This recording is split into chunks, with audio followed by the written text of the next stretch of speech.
আসসালামু আলাইকুম everyone, welcome back to my channel cooking studio by Reshma. আজকে আমি আপনাদের জন্য নিয়ে এসেছি মাহে রমজান স্পেশাল ঘুগনি রেসিপি। এই ঘুগনিটি খেতে কিন্তু বড়ই চমৎকার সুস্বাদু। তো চলুন দেখে নেই এই ঘুগনিটি তৈরি করতে কী কী লাগবে। একটি পাত্রে আমি নিয়ে নিয়েছি হাফ কেজি পরিমাণ ডাবলি বুট। বুটগুলো আমি ঝেড়ে বেছে নিয়েছি।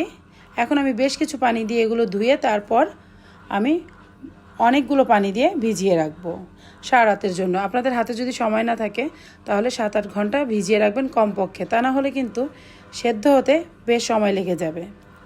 এখন আমি বেশ কিছু পানি দিয়ে এগুলো ধুয়ে ভিজিয়ে রাখবো। প্রয়োজনে আমি একটি বড় পাত্রে এগুলো অনেক পানি দিয়ে ভিজিয়ে রাখবো। ডাবলিগুলো এভাবে ভিজিয়ে রাখতে হবে যেন পানির বেশ নিচে ডাবলিগুলো থাকে। তারপর আমি সারা রাতের জন্য এই ডাবলিগুলো ভিজিয়ে রাখবো। চলুন দেখে নেই সারা রাত পর এর কী অবস্থা হলো। সারা রাত পর ডাবলিগুলো ফুলে এরকম টুইটুম্বর হয়ে গিয়েছে, হাত দিয়ে চাপ দিলেই ভেঙে যাচ্ছে।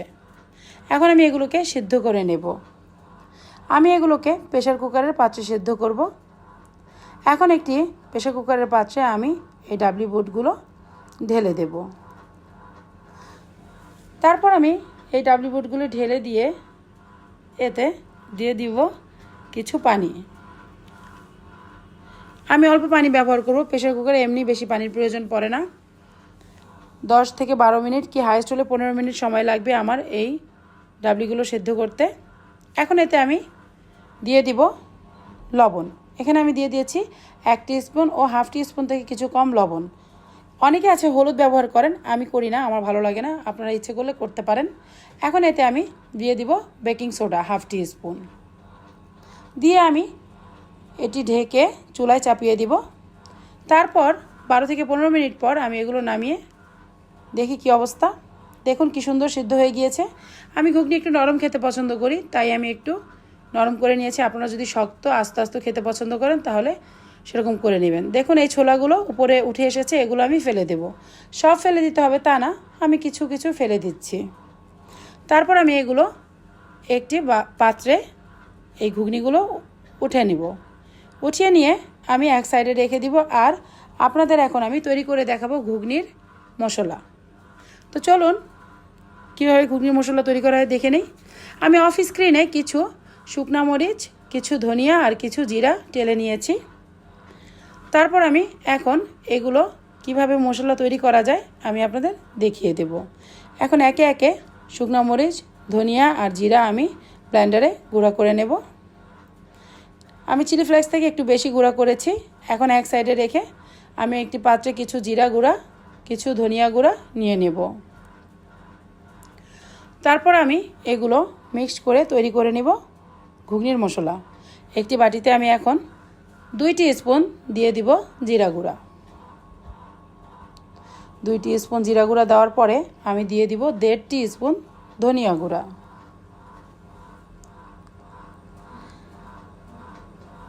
তারপর এতে আমি দিয়ে দিব 2 টিস্পুন মরিচের গুঁড়া, শুকনা মরিচের গুঁড়া। আপনারা আপনাদের স্বাদ অনুযায়ী ঝাল ব্যবহার করবেন। তারপর আমি এগুলো মিক্স করে এক সাইডে রেখে দেব। মরিচ গুঁড়া করার সময় আমি হালকা কিছু লবণ দিয়েছিলাম, সেটা সম্পূর্ণই অপশনাল, যেহেতু মেশিনে গুঁড়া করেছি লবণ না দিলেও চলবে। এখন একটি পাত্রে আমি 3 টেবিল চামচের মতো তেল দিয়ে এতে কিছু পেঁয়াজ কুচি দিয়ে আর কিছু আস্ত শুকনো মরিচ দিয়ে ভেজে বেরেস্তার মতো করে আমি ঘুগনির উপরে দিয়ে দিব। আমি টেলে নিচ্ছি পেঁয়াজগুলো। যখন একদম বেরেস্তার মতো ব্রাউন হয়ে যাবে তখন আমি এগুলোকে ঘুগনির উপর দিয়ে দিব। আমি ভেজে নিয়েছি খুব সুন্দর করে। এখন ঘুগনির উপরে দিয়ে আমি এতে দিয়ে দিব আমার তৈরি করা সেই গুঁড়া মশলাগুলো। তারপরে এই ডাবলি বুটগুলো তো আমি সব খেতে পারবো না, এই ঘুগনিগুলো একসাথে তো পরিবেশন করা সম্ভব না, তাই আমি কিছু একটি বাটিতে উঠিয়ে ডিপ ফ্রিজে সংরক্ষণ করব। ঘুগনি কিন্তু নর্মাল ফ্রিজে রেখে আপনি 3 থেকে 4 দিনের বেশি খেতে পারবেন না, তাই ডিপ ফ্রিজে সংরক্ষণ করতে হবে। তো আমি কিছু বাটিতে উঠিয়ে নিয়েছি আর একটি প্লেটে করে আমি আপনাদের ঘুগনির পরিবেশনের পদ্ধতিটা দেখিয়ে দিচ্ছি। তো এখানে আমি কিছু শসা কুচি, কিছু টমেটো কুচি, কিছু আদা কুচি দিয়ে দিচ্ছি। পরিমাণ আমি বলবো না, আপনারা আপনাদের স্বাদ অনুযায়ী ইচ্ছে অনুযায়ী দিয়ে নেবেন।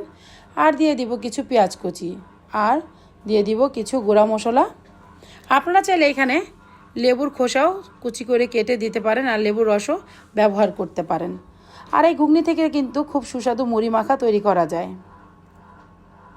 এখন আমি এতে দিয়ে দিব পেঁয়াজ কুচি, আর দিয়ে দিব হচ্ছে ধনেপাতা কুচি। দেখুন কি সুন্দর তৈরি হয়ে গেল আমাদের মুখরোচক ঘুগনি। এটি আপনারা বিকেলের নাস্তাতেও সুন্দর পরিবেশন করতে পারেন। এখন আমি এই বাটির ঘুগনিগুলো ফ্রিজে রেখে দিব, আর এগুলো পরিবেশন করব। এখন এখানে দিয়ে দিচ্ছি কিছু বিট লবণ। আমার রেসিপিটি ভালো লাগলে প্লিজ আমার ভিডিওটি লাইক করবেন, চ্যানেলটি সাবস্ক্রাইব করবেন এবং বেল আইকনটি প্রেস করে পাশেই থাকবেন। সবাইকে মাহে রমজানের শুভেচ্ছা। সবাই ভালো থাকবেন, সুস্থ থাকবেন। আল্লাহ হাফেজ।